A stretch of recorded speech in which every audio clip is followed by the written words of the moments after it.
My fiancé proposed to me while planning to meet up with his ex while I'm away for work, but it's best to cancel the date if you don't want to end up with broken legs. Last weekend, I found out that my 33-year-old fiancé, Luke, who I'd been with for 3 years and who had just proposed to me 10 days ago, had been hiding things I wish I'd known before I accepted his proposal. Luke and I met at a mutual friend's barbecue. Over the past 3 years, things developed naturally between us. I work as a consultant, which requires me to travel out of state frequently, usually 2 or 3 days a week. Despite this, our relationship remained strong. Last year, I bought a condo that I had been renting out to tourists for up to a month to help pay the mortgage, but I spent most nights at Luke's house when I wasn't traveling. Luke proposed to me last Friday after I helped him fix a plumbing emergency at his place. He was home when his water heater exploded, flooding part of his basement. I managed to turn off the main water valve, moved his important documents and electronics to a safe place, and called a plumber who fixed the problem before Luke returned from his work conference. When he arrived and saw how I had handled everything, he hugged me for what felt like an eternity. 2 days later, before heading to his friend Carter's housewarming party, Luke got down on one knee and proposed. He said he knew from the beginning that I was special, but seeing how I took care of his house, he realized he wanted to make our relationship permanent. I was thrilled and said yes right away. Carter has been Luke's best friend since college. He's a successful guy and often throws parties for his friend group. I never got along particularly well with Carter. When Luke first introduced me to him, Carter flirted with me a lot. I found it inappropriate and told him firmly that I was with Luke. When I mentioned this incident to Luke later, he just laughed and said that's how Carter was with everyone. Luke seemed to appreciate that I had set boundaries. Even though Carter has a reputation among his friends for being a womanizer, making boundary-crossing comments about people's appearances, even their partners, he usually gets away with it because he's generous with his success. He throws extravagant parties, lends expensive things, and pays bills. I'd overheard a lot of conversations at Luke's about Carter's flirting and hookups, though he did respect my boundaries after our first meeting. 2 days after the proposal, while I was still on cloud 9, Carter called me out of the blue. He insisted that we needed to talk in person. Carter then showed me text messages between him and Luke from 3 years ago, right around the time Luke and I started dating. In those messages, Luke told Carter that he had settled for me after a woman named Jessica, whom he described as truly beautiful, and with whom he'd had several encounters, started dating someone else. Luke referred to Jessica as the one, and described me as not Jessica, but passable and wife material, because I seemed interested in him. The conversation continued with Luke and Carter discussing how much more attractive Jessica had been for months. They even made fun of me for saying something to Carter on our first meeting. They seemed to find it amusing, with Carter saying that at least it was a sign that I wouldn't cheat on him, while Luke added that I seemed a little intense. Luke also commented on my surprisingly high sex drive while receiving congratulatory messages from Carter. Luke made a vulgar comment about how I must have been with a lot of guys, and that he didn't generally like experienced women, but that the sex made it worth it. These degrading exchanges went on for about 6 months, ending roughly 2.5 years ago. After that, their messages became more general updates about our relationship, with Carter occasionally joking about how dominated Luke was. Carter then showed me a very recent text message exchange, right after our engagement. Luke had excitedly sent Carter a message saying that Jessica was single again and seemed interested in reconnecting. He included screenshots of their Facebook conversation. Jessica had messaged Luke after he commented on her change of relationship status the week before. When she asked him what was new in his life, he didn't mention our engagement at all. In their conversation, Jessica told Luke that she should have chosen him back then. Luke replied that he was devastated when she chose someone else and thought they had something special. Again, he didn't mention me or our engagement. Luke sent those screenshots to Carter asking, "What do you think?" Carter responded enthusiastically, "I definitely think you have a real chance," without acknowledging my existence. Luke replied, "I know, right?" and said no more. After seeing all this, I asked Carter to leave.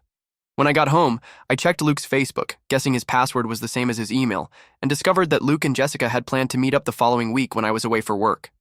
Jessica mentioned that she might fly out to visit friends and was considering moving again after her breakup. Luke encouraged the idea, telling her he'd be happy to help her with whatever she needed, without ever mentioning our engagement. I was stunned to realize I had never heard Jessica's name before. Looking back at their message history, I saw that they hadn't communicated at all between their first messages 3 years ago and these recent exchanges. I spent the next few days in my condo, making excuses about work and avoiding Luke. I felt completely numb. I called Carter back to question him about why he had shown me those messages, given that he had never seemed to like me and now he was betraying his best friend. He said I was doing the right thing, suggesting that Luke should be with Jessica since he was obviously still interested in her and that I deserved better. He asked if I wasn't grateful that he'd told me before the wedding, adding that I'd better hear it from him since we didn't get along anyway. I made plans to collect my belongings from his house under the pretense of organizing things for the new year. I also didn't completely trust Carter's motives. Why was he so interested in reuniting Luke with Jessica? Why risk his friendship with Luke and potentially alienate his entire friend group? Before leaving for my work trip, I sent Jessica a Facebook message informing her that Luke had just proposed to me, leaving the rest up to her. She didn't reply. She didn't even see the message. Initially, Carter kept texting and calling me, asking when I was going to break up with Luke. Growing more suspicious of his persistence, I told him I was still thinking and would figure things out.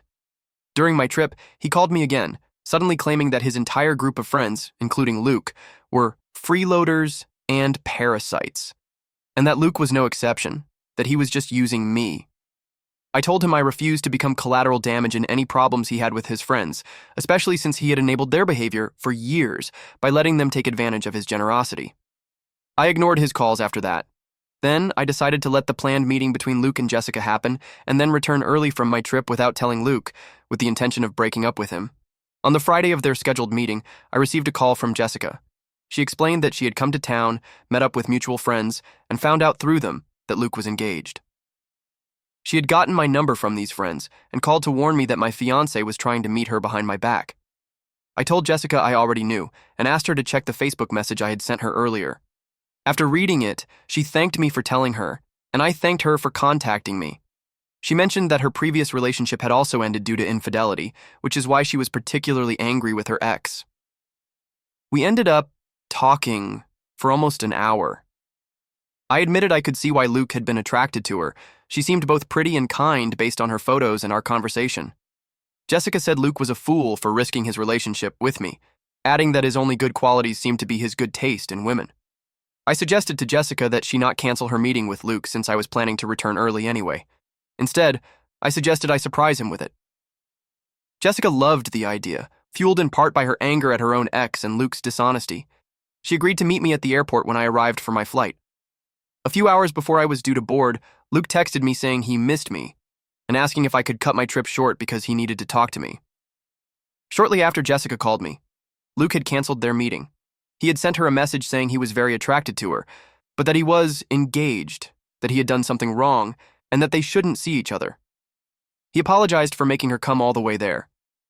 Jessica was upset, as she hadn't traveled specifically to see him, but rather for her originally planned trip. The way Luke phrased his cancellation made it sound like he couldn't trust himself to control his attraction if they met. Not wanting to see Luke after all this, I told Jessica I owed him dinner as a thank you for his honesty. I returned home and met Jessica at a restaurant, where we both had too many drinks. I texted Luke telling him I was back in town. Jessica returned to my condo where a friend Olivia joined us. While we were watching TV, Luke showed up unannounced with flowers. Olivia and Jessica opened the door. According to Olivia, Luke was surprised to see Jessica there and asked what was going on. Jessica, who was extremely intoxicated, told Luke that she was now living there and that she and I were talking about getting married. This strange statement came out of our drunken conversation, where we joked that life would be easier if we just married each other because men are unreliable. Olivia, who had joined our drinking session, contributed to the chaos. Olivia yelled to me from the doorway that the suspicious Luke was there. I yelled from the bathroom that I didn't want to see him. They slammed the door in his face. Luke kept knocking, calling, and texting, but I was too drunk to notice any of it. At some point during the night, while I was showing Olivia the messages between Luke and Carter, Jessica and I drunkenly updated our Facebook statuses to show that we were engaged to each other. I hardly remember doing this. The next morning, I woke up to numerous confusing messages, feeling hungover and embarrassed. I untagged Jessica, told everyone my account had been hacked, and stopped answering most questions. Carter called me sounding amused by my Facebook status. Still not thinking clearly, I told him Jessica thought I was attractive and hung up. Later, I texted Luke telling him not to contact me for 2 days while I sorted things out. Jessica left after spending some time with her other friends and returned to her hometown. Before leaving, she blocked Luke on all platforms, but not before posting an update tagging him. Those were my crazy days of going from being engaged to ending both relationships almost at the same time. Well, the second one wasn't real, but it counts too. Update 1. It had been 3 days since the drunken Facebook fiasco, and I finally met up with Luke to talk. I gave his engagement ring back immediately. Luke insisted that he had acknowledged his mistake and that he would never have actually cheated on me. He claimed that canceling the meeting with Jessica proved his commitment to our relationship. I pointed out that early in our relationship, he had told Carter I was nothing more than a consolation prize, discussing me as if I were an object. At first, he denied it, but when I mentioned that Carter had shown me the real messages, his expression changed. Luke later told me that Carter had had a huge fight with his entire group of friends over a debt they supposedly owed him. He claimed that Carter was showing me those messages as revenge against all of them. I replied that even if that were true, Carter never forced him to speak so disrespectfully about me or to arrange a meeting with Jessica behind my back. Luke claimed that he had matured since those initial text exchanges and that he now truly valued me. He emphasized that he had canceled the meeting with Jessica, asking if that didn't count for something, and said that he had asked me to come back early because he wanted to tell me the situation personally. I told Luke I refused to settle for someone like him, that his behavior was deplorable, especially planning to meet Jessica knowing I would be away, and that I could never trust him again, much less marry him. I asked for space and time, pointing out that his insistence only pushed me further away. The week after our conversation, I collected all my belongings from Luke's house while he was at work. I left my key on the kitchen table with a note saying I needed more time. Luke has continued to send messages every day, along with flowers and small gifts to my office. I've responded with brief, non-committal messages saying I'm still processing everything. Jessica and I have continued talking on WhatsApp. She is firmly on the side of leave him and don't look back. While she admits that Luke can be persuasive, we've both acknowledged that there's no real way to determine Luke's true intentions after what happened. I learned from mutual acquaintances that Carter did indeed have a huge fight with his entire group of friends over money they had borrowed from him over the years and never repaid. He apparently cut ties with all of them and has been vocal about his disdain for the entire group. This confirmed part of Luke's story about Carter's motives, but it still doesn't excuse Luke's actions. 3 days ago, Carter texted me asking if I wanted to grab coffee sometime, which might explain a lot. I haven't responded. My friend Olivia has been supportive, but she keeps reminding me that she never liked Luke. According to her, he always looked at other women when we were out together, although I never noticed this. She claims that he once flirted with her when I was out of town, although she can't remember exactly when this happened. I don't know what to make of these new accusations, whether they are real observations or if Olivia is trying to make my decision easier. Work has been a welcome distraction. My boss has assigned me an important new account that requires extensive travel in the coming months. The timing couldn't be better, as it gives me legitimate reasons to be out of town and away from the drama surrounding my personal life. Last weekend, I ran into one of Luke's friends at the supermarket. He mentioned that Luke was going through a rough time and asked if we were working things out. I kept my answer vague, saying we were taking some time apart. He seemed surprised and mentioned that Luke had told everyone we were together, but took it in stride after a minor disagreement. This revelation that Luke was essentially lying to his friends about our relationship upset me more than I expected. Luke has started leaving voicemails asking if we could at least attend couples therapy. In his last message, he mentioned that everyone deserves forgiveness and the opportunity to grow from mistakes. I've been spending more time in my condo, claiming it as my own space, rather than just a place to stay when I wasn't at Luke's house. I repainted my bedroom and bought new bedding. Small changes that somehow help me feel like I'm moving forward. Jessica mentioned that she is more seriously considering the job opportunity in my city. We've joked about being roommates and her moving in, though we both recognize that our friendship is still new and largely based on our shared experience with Luke. As for me, I'm still confused about everything. There's so much drama surrounding the situation that sometimes I just want to get away from it all. From Luke, from Carter, and including his new friendship with Jessica. I've been focusing on work, exercising regularly, and reconnecting with friends I'd somewhat neglected during my relationship with Luke. For now, that seems like the healthiest approach while I try to figure out what I really want. Update 2. 2 weeks ago, I finally decided to end things with Luke permanently. After weeks of reflection and conversations with close friends and family, I realized I could never fully trust him again. The foundation of our relationship had been built on him settling for me after being rejected by Jessica, and his recent actions showed that he was still clinging to that what-if scenario with her. When I met with Luke to give him my decision, he didn't take it well. He accused me of wasting 3 years for something that wasn't even a mistake, because, in the end, nothing happened. The conversation quickly deteriorated when he suggested that Carter had manipulated me and that Jessica and I had some kind of relationship beyond friendship. When I stood firm in my decision, he changed tactics, becoming emotional and begging for another chance. That was enough to confirm to me that the decision was the right one. The next day, Luke showed up at my work with flowers, creating an awkward scene in front of my co-workers. My boss, who was aware of the situation, had security escort him out and suggested I consider a restraining order if his behavior continued. Fortunately, after a firm message telling him his actions were inappropriate and potentially harassing, Luke backed off. Now, Carter, remember how he texted me asking if I wanted to grab coffee? I finally accepted. More out of curiosity about his true intentions for exposing Luke, we met at a public coffee shop, and what he revealed shocked me. Carter explained that his fight with his group of friends wasn't just about money. He recently discovered that Luke had been sleeping with Carter's ex-girlfriend while they were still together 2 years ago.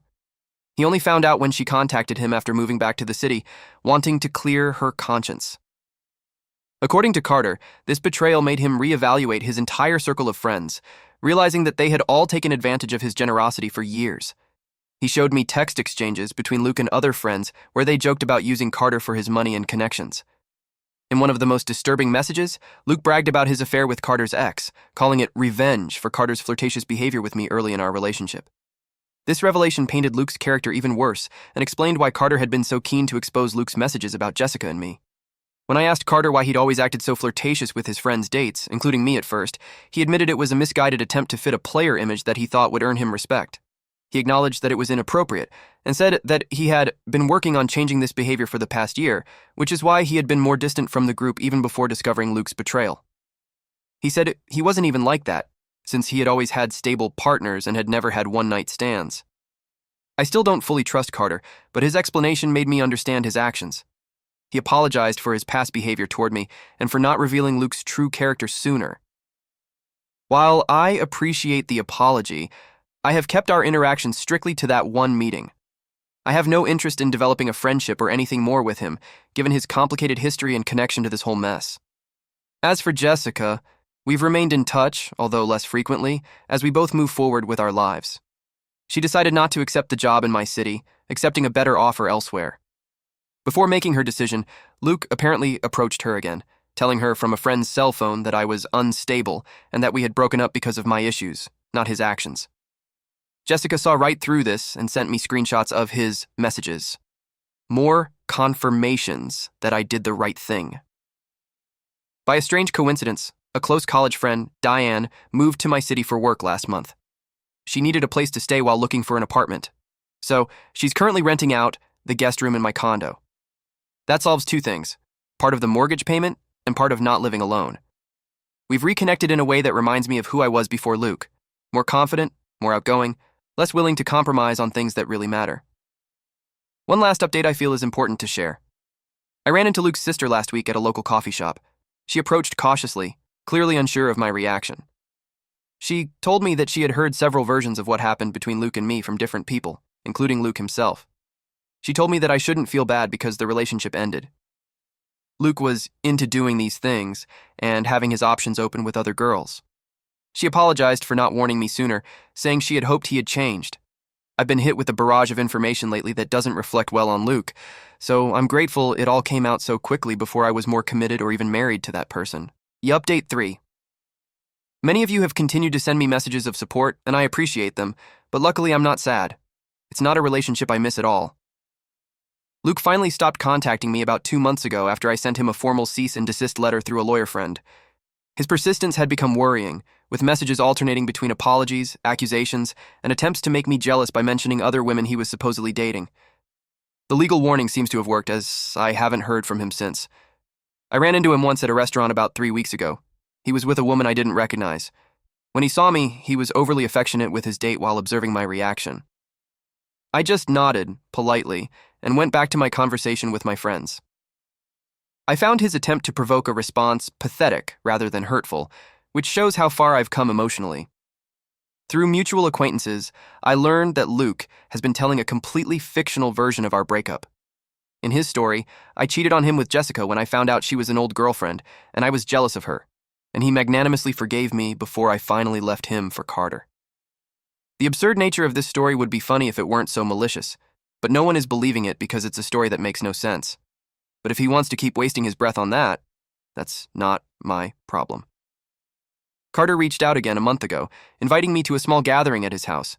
Although I have no negative thoughts about him, I have no desire to maintain any connection with that chapter of my life. He responded respectfully, saying he understood and wishing me the best. The group of friends that used to surround Luke and Carter has apparently completely fragmented. According to my friend Olivia, who still maintains some ties, revelations about Luke's affair with Carter's ex-girlfriend spread throughout their social circle, causing divisions as people took sides. Several of Luke's former friends have contacted me to apologize for not saying something sooner about his character and behavior patterns. I have accepted these apologies but have kept these interactions brief. Jessica and I continue to exchange occasional messages. She is thriving in her new position and recently started dating someone who, in her words, sets a much higher standard than the mistake we shared. And before you say that with Jessica, I am maintaining a connection to my past while with Carter. I am not... Let me tell you something. It's different. It's not an extremely close relationship, just a text once a month to catch up because we've gotten along well. My relationship with Carter until all this happened was almost non-existent. I know you're going to think I'm romantically interested in Jessica because of the Facebook joke. I've read comments like this before, but you can think whatever you want. My condo is now completely my own space again. Diane found her own apartment after staying with me for 2 months, but we continue to see each other regularly for dinner or weekend activities. Work continues to go well. Extensive travel has helped me rediscover my independence and confidence. My boss recently mentioned the possibility of a promotion that would involve moving to our company headquarters in Chicago. A year ago, I would have immediately turned down the opportunity because of my relationship with Luke. I am now seriously considering it, based solely on what is best for my career and personal growth. Plus, I find the city interesting. For those who have asked if I am dating again, the answer is no.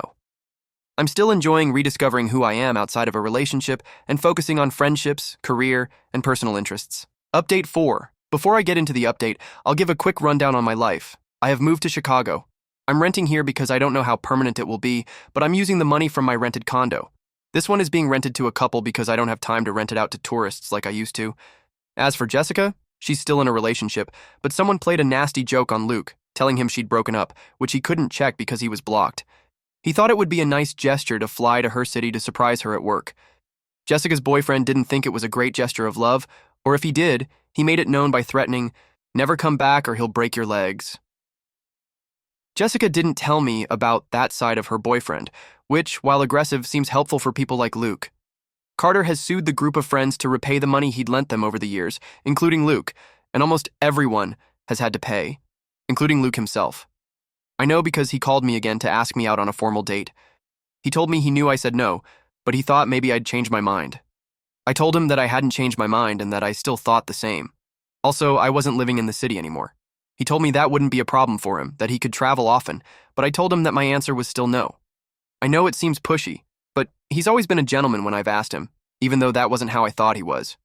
It's been a little weird. I still haven't dated anyone, even in my new city.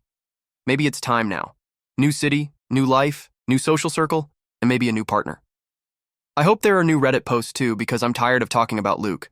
I send a big greeting and thanks to everyone if that is the case.